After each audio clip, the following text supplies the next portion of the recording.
Well, I was going to say good morning, but good afternoon to some of you, or good evening, depending on where you're at. But thanks for joining our webinar today. Our special guest today is Livio Felluga with the Livio Felluga Winery, and Laura is the granddaughter of Livio Felluga, and she's the daughter of Andrea Felluga. Livio, as many of you know, I don't know if you ever met him. I never did have a chance to meet him. I was invited, but it was a crazy time when I was in other parts of Italy. But he lived a great, wonderful life. He made it to 102. Is that correct? Correct. And he passed away, was it 2016? Exactly. Correct. Okay. And before we talk about, we're going to, this is Laura's idea today. I have to keep saying Laura, not Laura. Okay. This was Laura's idea today. No, I know. But we're going to be focusing on one specific varietal because I'm sure everybody who knows Livio Felluga wines knows the Pinot Grigio, and that was one of the most popular, it still is one of the most popular Pinot Grigios in America. They make a splendid Sauvignon, they make this great dessert wine from Picolit, they make some beautiful red wines. Well, Laura thought it would be great to just focus on one varietal today, and that is Friulano.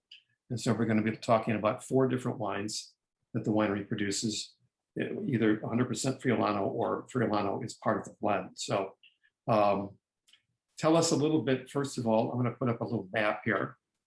So everybody knows we've got the big map behind you. We can look at that too. But if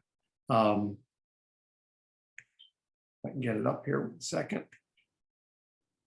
No, I guess I had to switch something, but well, I'll get that up in a minute. But tell us a little bit about the history of the winery when your grandfather established the winery. Absolutely. So first of all, thank you for having me and for being here today. I'm very honored to represent my family over this tasting. My grandfather is, I can say without thinking about modesty, but I try to describe him as objectively as I can. And I must say he is considered one of mythological figures that is considered one of the key players of what was the Renaissance of Italian wine after the Second World War. And I can proudly say that he really contributed to put the hills of Friuli back in the wine map, let's say. Also, he has a very long and I would say interesting life history that happened around the northeast of Italy, and so his life also represents the history of our territory somehow. And so by telling his story and the story of our estate, we attempt also to tell a little bit more about our land that we consider key the Colli Orientali del Friuli. Okay, here's the map here. So tell us a little bit about this area. I know you have vineyards in both Colli Friuli Orientali as well as Collio. Tell us where you're at in this map.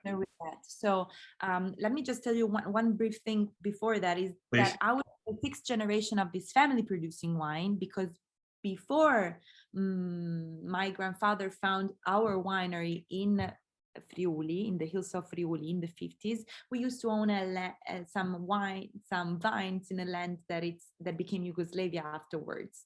So we have this long heritage of wine production, of cultivating the vine, and this is how my grandfather learned how to cultivate the vine, and recognized a potential in the land of the hills of Friuli Venezia Giulia when he came in Friuli in the 30s. And I would be the 6th generation of the family and the 3rd generation of the family in the estate Livio Felluga that was found by my grandfather in the 50s. How many estates were there in your area when your grandfather established it back in the 50s? I don't think there were any official estates. So the land was had a long history for viticulture, more than 1,000 years of viticulture, because viticulture was brought in the area by the Romans, by Julius Caesar. This was the limes of the Roman Empire. And Julius Caesar came to fight the barbarians. He found a military camp in the city that became Cividale, and they brought the vine. So there was a long history for viticulture. we have been a land of border ever since, and the vine always accompanied us. This is represented by one of the wines we will taste afterwards, Abbazia di Rosazzo, that is produced in the Abbey, and the Abbey really represents the heritage of 1,000 years of viticulture in the region. But then after the Second World War, the land was, let's say, viticulture was a little bit forgotten. The land had begun to be abandoned by the country workers that chose for themselves a new future in the new thanks to the economical boom. Factories of chairs were start being born in Manzano, and so the country people left the country. The country, the hills where the state, let's say the land of the hills was owned by some few nobles that weren't interested in really cultivating the vineyards. Okay. And that's when my grandfather came. He recognized such a potential for viticulture, and he began restoring some of the ancient vineyards. And step after step, he managed to ask for some loans because he had just returned after 7 years, 8 years of war. It was in the middle of his life. It was in his late 30s. He had spent his youth in Grado selling the wines that his grandfather made in Isola d'Istria. And then when he became older, he was sent to war. So he spent 2 years in military camp for training. He fought for 3 years in Africa, and then he became a prisoner of war, and he stayed in Scotland for 3 years. And when the family thought he was the first of 7 brothers and sisters, the family thought he was dead. No. He finally came back, and that's when he got in contact with got back to the hills, and he recognized the potential for viticulture, and he had an interest in buying this land that wasn't considered of any value back in the day. In the end, he restored and started buying the first vineyard in Rosazzo, which is at the heart of the Colli Orientali del Friuli, the part of the stripe of hills that is under the province of Udine. And the history of our state began, and he really triggered this a revolution that brought Friuli back on the map, and that made Friuli become one of the most recognized regions for white wine production in Italy, but also all over the world. Okay, here's a photo of the Abbazia di Rosazzo. So we'll go back to that later when we talk about that specific wine, but we'll give people an idea of the vineyards. What's the elevation of the vineyards here? So the highest point is it's not that high. It's maybe around a little bit less than 200 meters over the sea level. They're very gently sloped hills, and there's a very particular way of terracing them because, of course, Friuli is a land of rain. It's a land that is quite experiences quite a good amount of rainfall, and this is a way to protect the vines from collapsing over the rain. Very traditional in the hills. Of course, as you know, viticulture in the hills is not easy. It's not easy because it's very much driven by manual work, and it's one of the most important drives for quality in our vision and in the tradition that was set by my grandfather. So things that we say now, like walk in the vine, camminare la vigna, quality wine made in the vineyard, they're now considered as a statement, like a truth, but they weren't. They were revolutionary back in the 50s when it started buying the land. As a matter of fact, when he started asking for loans to buy such land, because he had to start his life from scratch again after the war, his lands were devastated by the Second World War. There was poverty all surrounding us. The banks wouldn't consider his request as a good investment. They wouldn't see a good potential in the land of the hills because, of course, now we know that the land that is good for wine Right. production is not the most fertile. So the lands that were considered more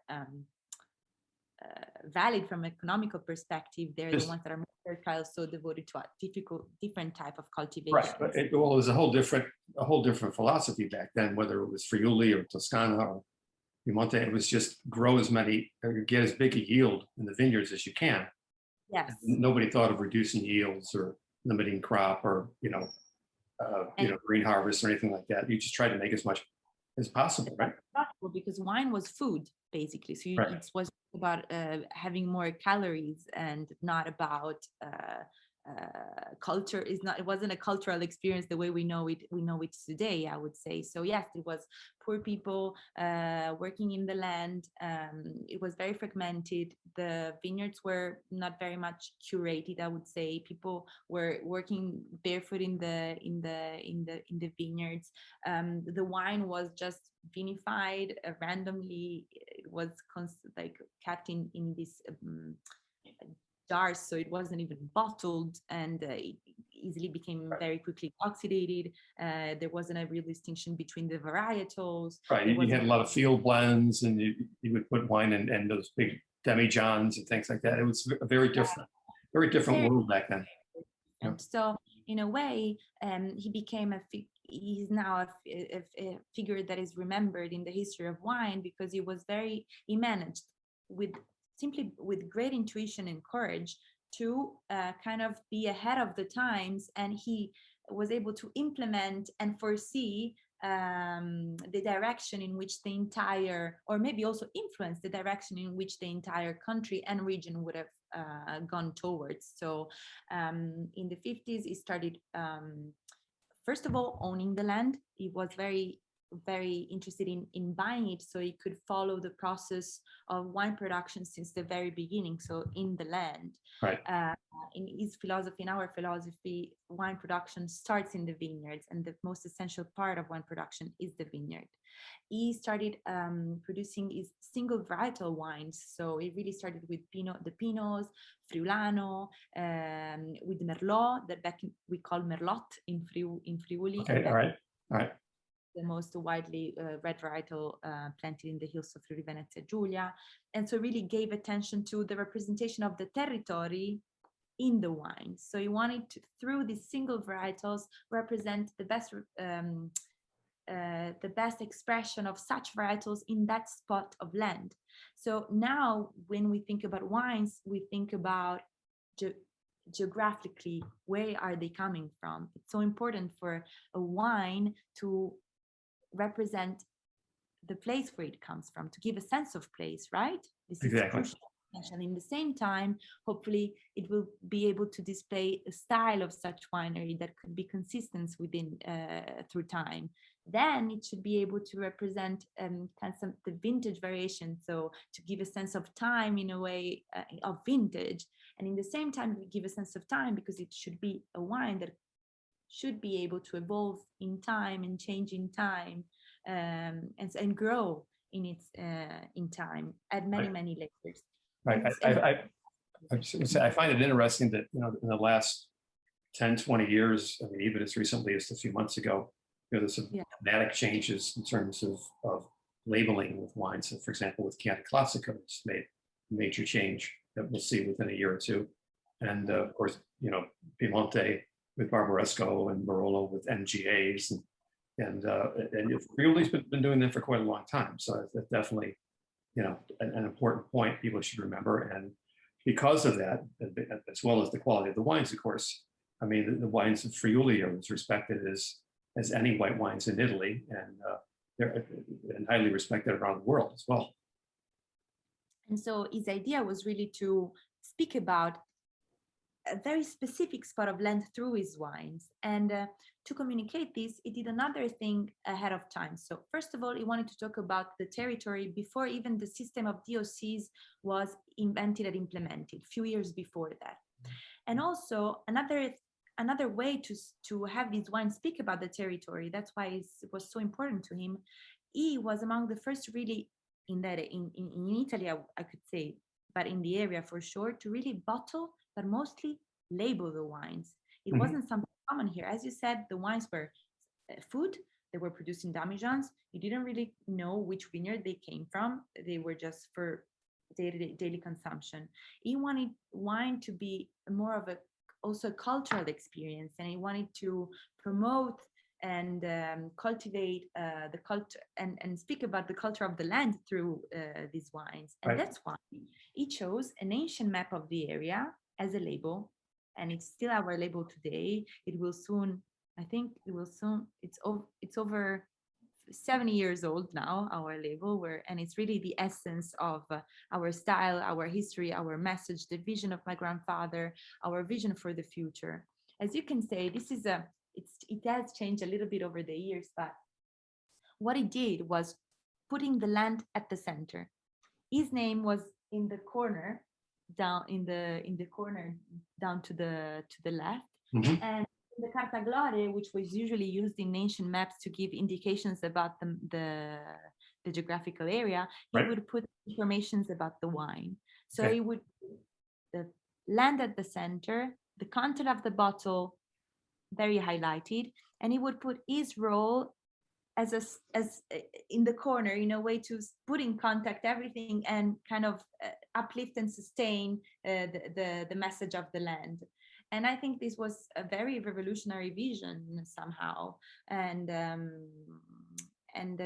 the way he drawn our label tells so much about what he wanted to communicate, and tells so much about the styles of the wines today. Yeah, I think it's really, I know it's become a really iconic label. And we all know that with the huge amount of competition out there, marketing is almost as important, maybe as important as quality in the bottle. So that's an instant message to people that your wine, your label has really never changed. I mean, maybe some incremental changes over the years, but it's a beautiful label, and it just speaks of identity. Absolutely, it's not about a trendiness. It's about history. Yes. And it's about a history and present and future somehow, because really identity has no time. It's like it's able to exist throughout the day and ages. And it's also bizarre sometimes when we speak about ourselves, because I talk for myself. I sometimes it's difficult to draw a line between work and life, because really to us this is our identity. It's part of who we are. So sometimes it's difficult to speak about it in an objective way. And how one other thing that I like to point out is that the words that you see you will see probably on the bottles are nothing but the names of towns around the hills. So should you decide to visit Friuli, you could actually visit the towns that you can see written on the map. And I take the advantage to maybe invite who's with us to open the wines and pour them, because sometimes it's good for them they enjoy a bit of oxygen before. Yes, I agree. Tasting. One other thing before we get to the wines, and that would be, I've only met you for the first time 2 years ago. There was your importers tasting in Chicago. And that's the only time we've met now over the Zoom meeting, but not like I've met you at the winery, but hopefully I will soon. But every time I've visited, about 3-4 times, it's been with your father, Andrea. Yes. There's a picture of him up there. He's been extremely kind, and he's a wonderful winemaker. Second here, I have to hit share button. I'm sorry. Try that again. Here we go. So tell us. Sorry? So younger. Yes. It's so difficult to get pictures of him. He is very, very shy. He likes to hide in the vineyards and in the cellar. And even though he's the director and he's our CEO, he's in love with production. So it's difficult, very difficult to take a recent picture. That's a beautiful picture of Andrea. So he's been very, very kind to me. He's a very gracious individual, as I notice a lot of people in Italy are, but he's been especially gracious. So tell us about his work. So my dad. I know you can't be objective because your father, but it's like. So I would say I'd like to talk about him through talking about his generation, so him and his brothers and sisters. So I would say that my grandfather had this huge role in founding the winery, recognizing Ponca, the land, starting buying the first plots, historical plots around the abbey in Rosazzo. That it's such an important land, and then I'll talk you a little bit more about the characteristic of the land and why it became so important for viticulture, and it stayed so important for viticulture throughout history, because it has some very specific characteristics. So my grandfather was the initiator, and at the beginning in the production, it really focused on the single varietals. And then the second generation so my grandfather had a really long life, right? So he had 4 children, which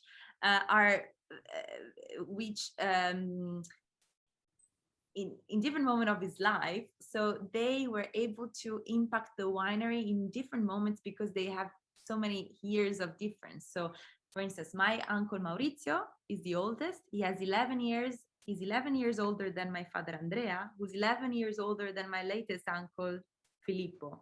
So we have generations within the generation. Okay. My auntie Elda is closer to Maurizio. So please say hi to Elda for me. I've met her several times. She's wonderful. So I will, absolutely. So I would say that the role of their generation was to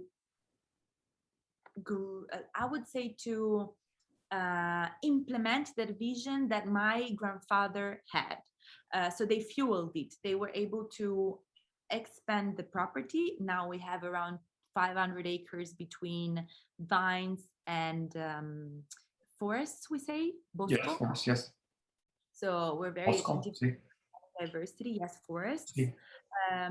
They were able to assist my grandfather in developing the market, because back in the day when my grandfather started, the market was the hills and the city was Udine, which is 30 kilometers away from us. So that was our main market, right?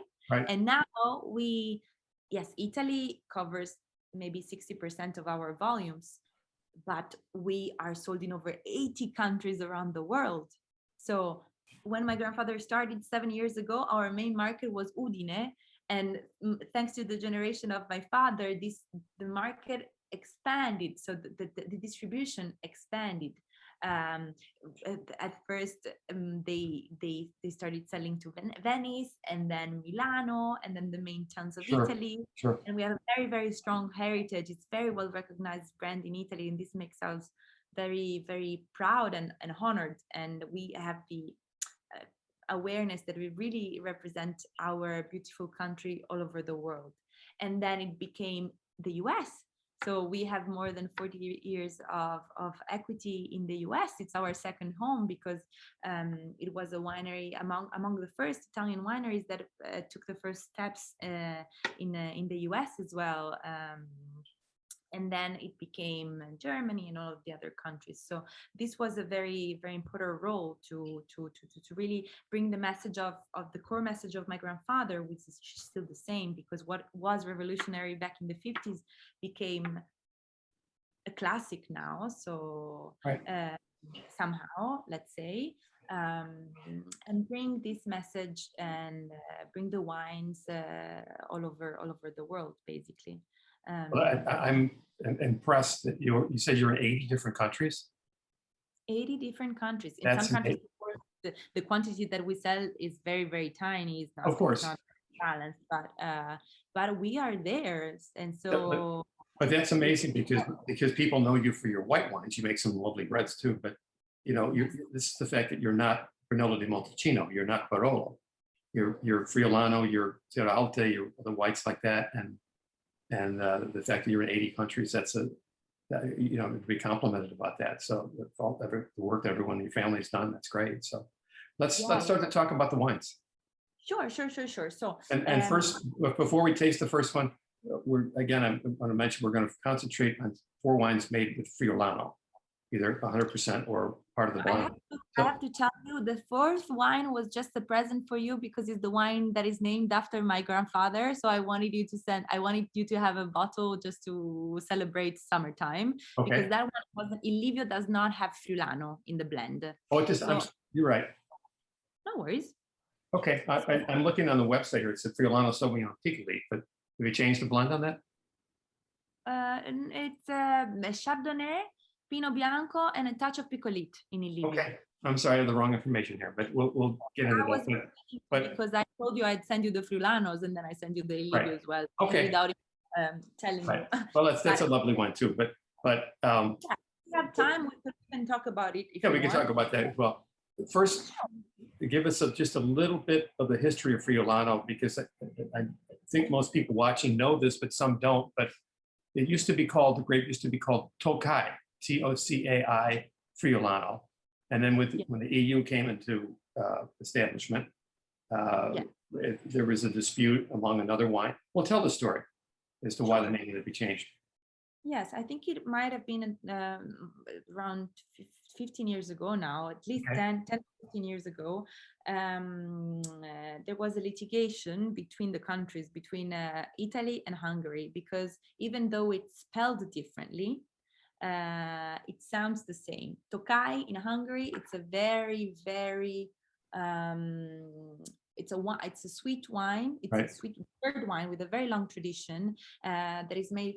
It's a blend of different grapes, which are not called Tokai, but the area is called Tokai. Whereas in Friuli, Tokai was the name of the grape, and as also a very long tradition in Friuli. But during the litigation, territory has a greater impact in keeping the name, and so Hungary won, and we decided to rename this grape after the region that is called Friuli, so we call it Friulano. And I chose Friulano because our region is very widely known in the US because of Pinot Grigio, which is also a grape that we love and we are proud to represent. But through Friulano, I want to speak more about the region. I want to speak, because Friulano speaks about the geography of the region, the history of the region, the tradition of the region. As a matter of fact, a word that we use to call a generic glass of wine in Friuli. So if you go to an osteria and you ask for a glass of wine, you will ask for a tai, which is a shortened version of the word. Okay. I remember one time when I was there, one of the first visits I had, when we went to a little osteria, we went to, I think, to a producer of prosciutto di San Daniele, and then they had a little trattoria next door, and we had a glass of Thai. I forgot about it. That's right, and it's a perfect match, the Friulano with the exactly. It's our most versatile and most traditional varietal. We usually have it with our very traditional charcuterie as prosciutto di San Daniele, the cheeses. So it can become sometimes a winter white. And it's very, very versatile. Here's the label so people can get it again, a shot of that, the historic label and the towns on it. And before we talk specifically about your Friulano, one of the first winemakers I talked to about this years ago, he said that Friulano to him was a chameleon grape. In other words, it would take on the character of where it was grown. Of course, there's different production methods from different producers, but he really stressed that notion of terroir, that it was really Friulano. It wasn't like Pinot Grigio, which is relatively similar wherever you plant it, that it really had a special identity as to where it came from. Do you want to talk about that? Absolutely, and this is really one of the reasons why I think we are tasting Friulano today, because not only represents different eras throughout the history of the company, but it really, these three different wines, of course, one the single varietals, the other two are blends, but they're mainly composed by Friulano. And also when you taste those Friulanos in the cellar over harvest time, you really get a sense of the terroir. And it's just so exceptional and impressive. And one of our missions is really to preserve the diversity of expressions of the different varietals that we cultivate over the property, and to find every time a more specific way and a different way to express the terroir of our hills. So in the three wines that we will taste, we will have a representation of Friulano in a single varietal way that we'll taste now, that is throughout the entire hills. So it's a synergic representation of the Friulanos that we grow over the hills. Then the two blends are actually coming from Friulanos that are in Rosazzo, and we'll Rosazzo, hear about the territory here in Rosazzo, and they're coming from very older vines in Rosazzo, but they are vines that are basically facing each other, and yet these two Friulanos are so different in their aromatic expression. And so yes, Friulano speaks about the lands where is growing, and terroirs can be very tiny and very close to each other. And this is why it's so essential to, even sometimes it's more expensive and more complicated. This is why it's so crucial to cultivate the diversity that we have within our land, and it's part of our mission. And we try to bring this message to the world through. I have a glass right here, and it's the current vintage, which is 2019, which I know was an outstanding vintage. Tell us about that year, because I've been so impressed with whites from not only Friuli, but just about everywhere in Italy in 2019. It's been a very, I have to say, the latest vintages, 17, 18, 19 have been quite lucky years in our area. So the vintage happened quite smoothly. I have to say, sometimes we don't want to also mislead the quality of a wine talking about the vintage, because it's also truth that some vintages that are tough show the potential of an estate and of wine, some wines. So it's not always true that when vintages are difficult, then wines will not be satisfactory, I would say, in their expression. But 19 was smoothless, I would say. And so another thing I wanted to tell about these wines before we start, so I'd like to give a little overview. So the first wine is a Friulano, is a single varietal, is a 2019.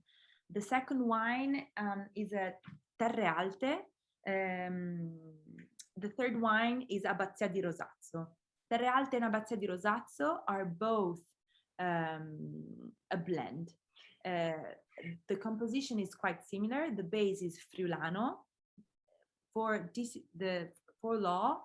According to the law, they must be a majority of Friulano, and then they have a bit of Pinot Bianco and Sauvignon for Terre Alte, and for Abbazia, Pinot Bianco, Sauvignon, and a touch of Malvasia and Ribolla, tiny, less than 5%.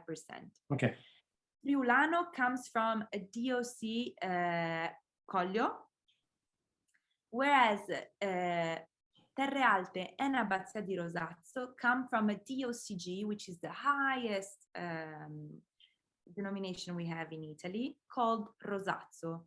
Rosazzo is the name of the town you will find written on the label. It's the name of the DOCG, and it's the name of the abbey as well, which is at the center of the area. There's a photo of it right here. Rosazzo became so important, stayed so important. So Rosazzo represents 1,000 years of viticulture in the region, and really it's magnificent when you stand in the abbey in the Belvedere, and you can really, it's one of the highest points in the hills, and you can really appreciate the geography of Friuli. If you turn north, if you turn back, you realize on neat days you're framed by the Alps, Alpi Giulia and Alpi Carniche, and sometimes at the end of winter you can really still see the snow on the top of the mountains that are really protecting from the cold winds of the north. So here's another photo here in a different direction. Yeah. This is exactly the Belvedere, and this is facing south instead. And on neat days, it's around maybe 40 kilometers to the crowd flight. Distancing. As the crow flies, right. Thank you. So it's 40 kilometers away. If you look straight forward, on neat days, you can see the sea in Grado sparkling, Grado e Lignano's, the Adriatic Sea sparkling in front of you. So this really brings the mitigating effect on the hills. And also over the spring and summertime, there's this the very important there's a very important influence of a wind called bora that blows from northeast, keeping a certain dryness around the vineyards, and really contributing to the health of the environment and of the vines and of the grapes. And what about the rainfall there? You get a lot of rainfall in Friuli, yes? On average, we have a very heavy rainfall, and it's becoming in the latest decade. What happened is that it became kind of how do you say, equatorial. So there are some moments, Tropical, right. yes, even over harvest time, sometimes, or over the summer, we can have maybe 10 days of heavy rains, and then 10 days of no rain and heat and drought. And this is very much stressing the vines. And this is why we're so lucky to have, especially in Rosazzo, we really were able to restore some old plots of Friulano. The Friulano, one of the main plots for Friulano of Terre Alte is the average is over 50, 70 years old of age. This means that really the vines are structured to well respond to stress, and really concentrating in they don't shut down when it's too hot, they don't overproduce leaves when it's maybe raining too much. So they really focus on producing this small amount of fruit that is our most precious treasure.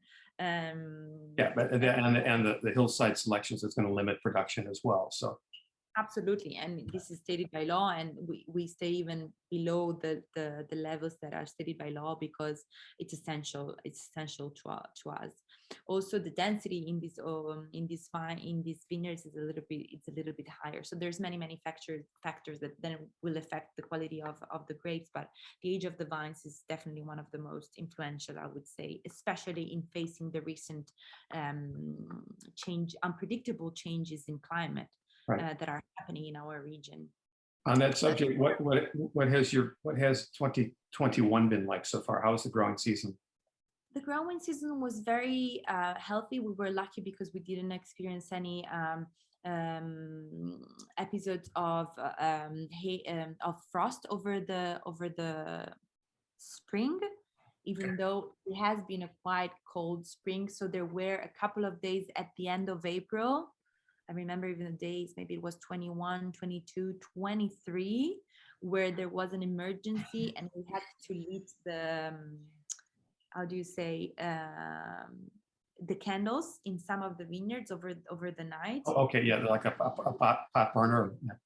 Yes, we were scared that the temperature could drop too much. So, but then luckily it worked, and it was fine. We didn't experience any frost over the spring. As I told you, over the summer there was a very oscillating weather. So colder, rainy weather, alternating a very some heat waves. We didn't experience any hail over the property at the moment, but knock on wood, because the season is not over yet. And yeah, fingers crossed. Yeah. These fingers crossed. This is one of the hazards that can happen. Here. In fact, in some of the vineyards, we also use nets to protect the historical vineyards. Exactly. And do you expect the harvest to be on time this year, a little late, or what? Yes, no, we're expected to be to start with the Pinot Grigio and Sauvignon, that are usually the first varietals that reach maturation at the very end of August. Okay. The latest years have been very unpredictable. In 18, we had started, if I remember what it was, 18, we had started very early at mid-August. And then we went back to standard Friulian harvest by starting in the first half of September, and now we'll begin at the very end of August. So it's very different each year. it's not very easy to predict. Right, right. The first varietals are Pinot Grigio and Sauvignon, and then it's the time of Friulano. Usually, it follows them very closely. Right. And I would say I don't know which of our colleagues told you that Friulano is very sensitive to terroir, but it's also very sensitive. It's also very sensitive. It's also very sensitive to weather variations. Right, So it's right. I would say, it's also very challenging varietal to grow in the vineyard and to turn into wine. Nevertheless, it's very charming and such a long history for us. That's such a key in our message. This is one of the But things it's challenging, but it's very rewarding at the same time. So, absolutely. right. Well, let's talk about Terre Alte, your most famous wine. So It's a blend of Alte. It's a blend of Friulano, Sauvignon, and Pinot Bianco, where Friulano is at least 60% of the blend, and it's an average balance between Sauvignon and Pinot Bianco, 20%, 20%. There was in Friuli, at a certain point, we found out that some of the vineyards that were all labeled as Pinot Bianco might also be Chardonnay. So when you think about Pinot Bianco in the blend, it's Pinot Bianco / Chardonnay, because it's very difficult to identify which is which. It's a bit of a mix of the two. And whereas Abbazia di Rosazzo, Abbazia di Rosazzo, it's let me go back. So the first Friulano single varietal represents it's a synergy of the hills. Terre Alte was first produced in 1981, and it was one of the wines that really led, along with the one from Yerman, the importance of white blends in Friuli Venezia Giulia, and it speaks about great white wines that could stand the time. So we wanted to show through Terre Alte, we wanted to speak about Rosazzo, and we wanted to speak about the capability of whites of aging and evolving through time. Oh, if I remember what your father told me, I asked him about this for an article I've written several times about Terre Alte, but I think he said he made a trip to Burgundy, right? And he said he really wanted to emulate the great whites of Burgundy. This was his challenge, and that Terre Alte was the final result. Yes, this is I can see there could be a similar approach, because these are white wines that are intended to age. They see there's a very subtle use of oak to frame and uplift and stabilize the wines in the way we produce them, that has a role also that plays a role in the aging process. This way also of using oak in a way that it could frame the fruit without overpowering it is very linked to our tradition in the winery and to in the history of our vinification throughout.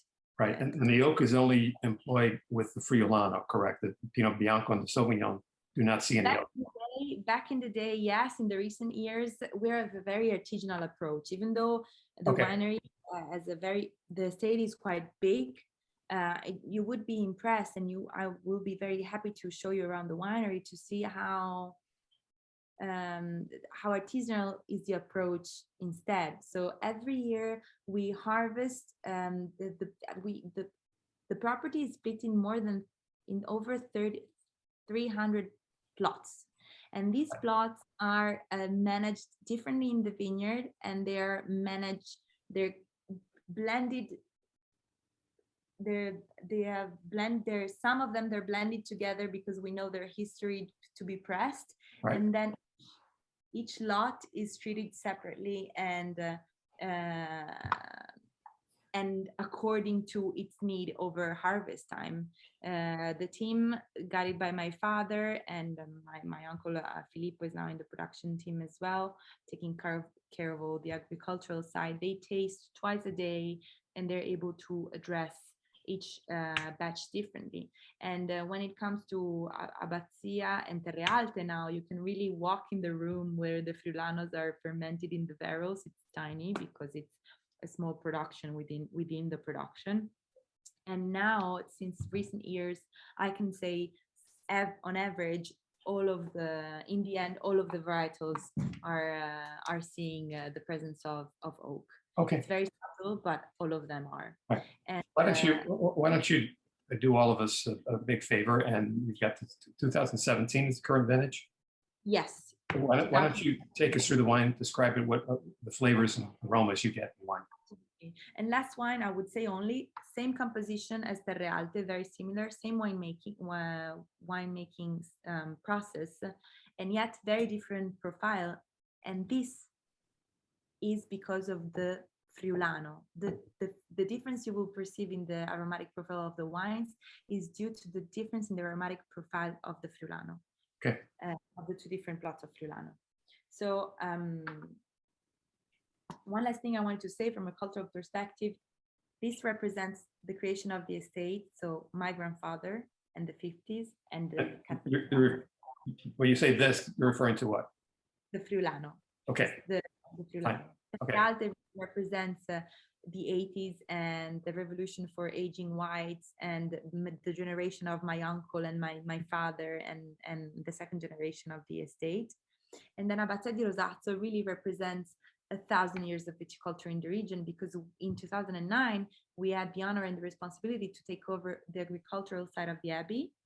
And when you come, I hope the works that are in process will be done, and we'll be able to host the one that is the oldest cellar in Friuli Venezia Giulia, the cellar of the monks, dating the 1200s, where the monks used to use the wine. And we're now restoring it. And the idea is to bring both of the two Rosazzo wines production in the ancient cellar at Rosazzo. So the first wine, in general, I would say it's always interesting to taste the wine side by side, because you can have an idea of the style of the winery and of the place where the wines come from. So these wines have a characteristic. The first characteristic that come to mind are a certain minerality. This is because the Ponca was created thousands of years ago. Was back in the day was covered by the Adriatic Sea. The hills were covered by the soils are referring to the Ponca soils. Yes, and there's certification of marl and sandstone. And one of the characteristics is this very salty minerality that you can find in all of our wines that makes them very recognizable. There's a certain, we call it balsamico in Italian, but I know it's a false French in English. So there's a sort of also herbaceous minerality that comes with them. Right. They're clean. The idea is to produce clean wines, which doesn't need to mean simple, but very very tense, yet full and profound. There's a very specific aromatic intensity that you can find in the wines of the hills. A sort of speaking about the Friulano, you will find our representation of Friulano is quite balsamic, mineral, agrumatic. So we try to reach the best maturation, and then, but not keep it too long on in the vineyard, because we really want to retain that freshness, that crispiness, that vibrancy that is essential in all of the wines. Of course, one of the characteristic, the standard characteristic of the grape of Friulano is a sort of, is described as a Normandy aftertaste. So there's a kind of bitterness that it's part of the... I noticed that as well. There's that slight bitterness, which is, of course, with food disappears. But... super versatile. So clean, balance, elegance, intensity, aromatic intensity in the nose, freshness. We're in the north. We are in the north. Right. And definizione, I would say. So this is the vision that my grandfather started and my father perpetuated over the years, and it's really a trademark of the style for a trademark. Sorry, a trademark in the style of the company. Trademark, right? 2019. Also, we want to show even the single varietals that really benefit of a couple of years in the bottle, because they will really enhance that minimal sides that it's very, very much describing their character. And so if we could choose, we would postpone the release as long as we can. But sometimes there's a belief that there's a very the market and the wine lovers are very thirsty for the white wines. They're very eager to know about the new vintage. But our message is we try to show that sometimes also taking the time, being slower in releasing the new vintage really pays back, because it gives the wine the time to assess in the bottle and to be ready for the market. And this is why.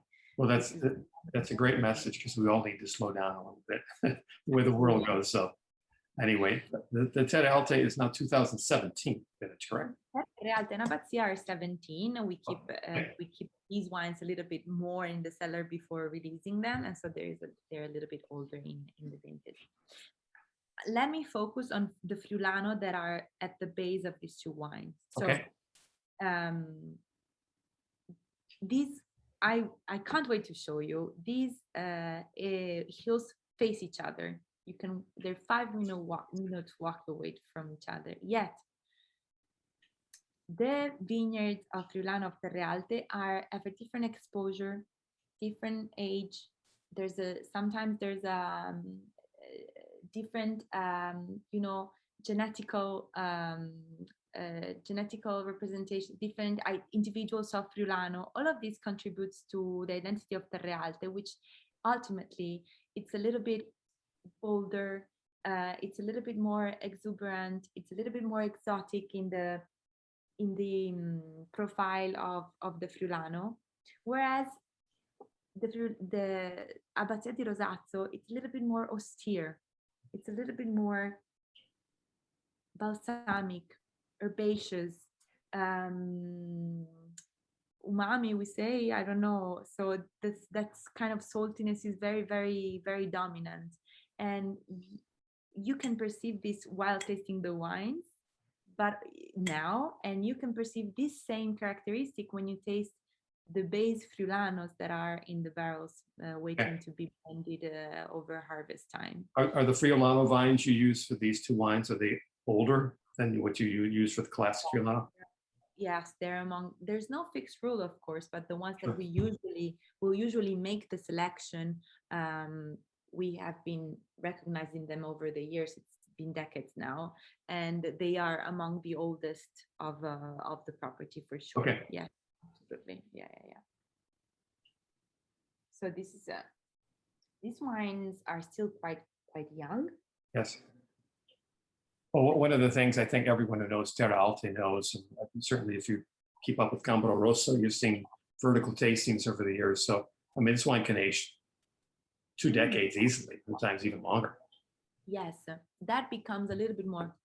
So we like to talk about white wines that ages, but we also like to drink it. So yes, these wines can age up to that. The oldest Terre Alte I was lucky to taste with my father was 97 last year, 1997. But it's also true that the way we see it, you can still appreciate a beginning of growth and evolution in these wines, also in a time span between 5 and 10 years old. After the 5th year of age, you can really see the switch. You can really perceive a switch, and you can really perceive a Terre Alte and Abbazia di Rosazzo stepping away from being young adults to they're taking their first steps in the adulthood, I would say. Right. And it's 5th year of age is it's quite of a mark that repeats itself vintage after vintage. So we can say that around that age you can really perceive a maturation of these two. And then I know that years old, I would say it would be a modern approach to wine drinking, because of course it's more and more difficult to buy some wines and to keep them for decades. You know, we're more liquid, we're more fluid in the way we live. Our Right. apartments are smaller, our patient is smaller. Everything is So condensed, right? yes, And absolutely. on the vintage on these wines, it's 2017. People might have a question about, I know that was a very warm year. Yes, In places it was hot, but yeah. how will these wines age? This particular vintage, 2017. So I think so.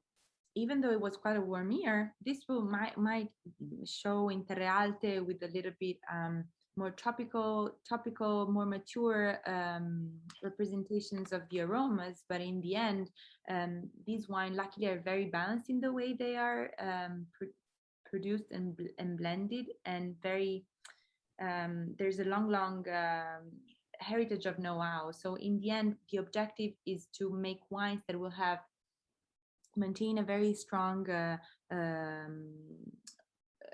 fruit component, Right. a strong how do you say, aromatic expression, Yes. yet very balanced in their and long in their mouthfeel. And so and there's complexity, there's a stabilization that happened through the exchange of oxygen that thanks to the barriques and the barrels. So they will age like, regardless. This is what I wanted to say. Regardless of the vintage, the way these wines will age, it's very similar vintage after vintage, because each year we'd rather maybe produce less, but the style of the wine is very Consistent. exactly. And also, because these are blends, the impact of the vintage, I think it's less perceivable than what happens with the single varietals. Understood. Okay. This is my personal opinion and fruit of my personal experience. All right. Well, great. So, dynamic of a main change happening after the 5th year, this dynamic of having a strong fruit that then really adds layers of minerality throughout the aging process. It's dynamic of really going towards a more I would say reductive style of evolution. So very precise. It's a very precise route they have over aging. It's pretty consistent vintage after vintage. Okay. And, briefly, we're running out of time here. You mentioned to di San Daniele with the Friulano. What are your favorite foods with these two wines, with the Terre Alte and the Abbazia? The culinary tradition in the region would call for anything related to risotto, seaside risotto, any kind of fish from the Adriatic Sea. We have scampi, we have crudo di pesce.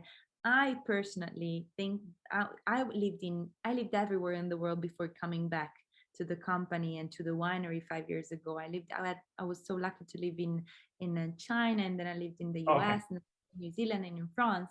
And what I can say is that the wines from the hills, our wines are so versatile. And the thing that I like the most is to really experience them with the most exotic cuisines that are also far away from our Friulian tradition. So being it white meat or fish, being it very spicy cuisine, be it with oysters, with crudo di pesce, anything umami. These are wines to play with, because every time they provide with a new and more surprising experience, because of the aging, because of the vintage, because of the food you're pairing them with. And since they're very complex, and also they have a good I would say heaviness in their richness, complexity and richness. Right. They're very easy to. They're very eclectic, very eclectic. So I really invite you, have the chance to just have fun and try and experiment. Experiment a bit. Right? Well, great. You're a very engaging speaker. And when we were, just before we formally started this, you said you were shy. And Yeah. maybe outside the winery, but talking about your wines, you're not shy. I mean, you were full of you have tremendous passion about these wines, as you should. And you can document them very well. And that makes my job a lot easier. I think it makes this viewing experience a lot more entertaining for everyone. So thank you very much. Thank you so much for hosting me, for being such a gracious host. I feel so much comfortable sharing this time with you, and it's very, very, very. I'm very grateful, and thank you to everybody that took the time to taste with us. Please come to Friuli, come to the winery, come and see for yourself. We'll be your guides. So, and fingers crossed for a great harvest this year. So thank you so much. Take care. Buona giornata. Ciao ciao. Grazie mille. Ciao.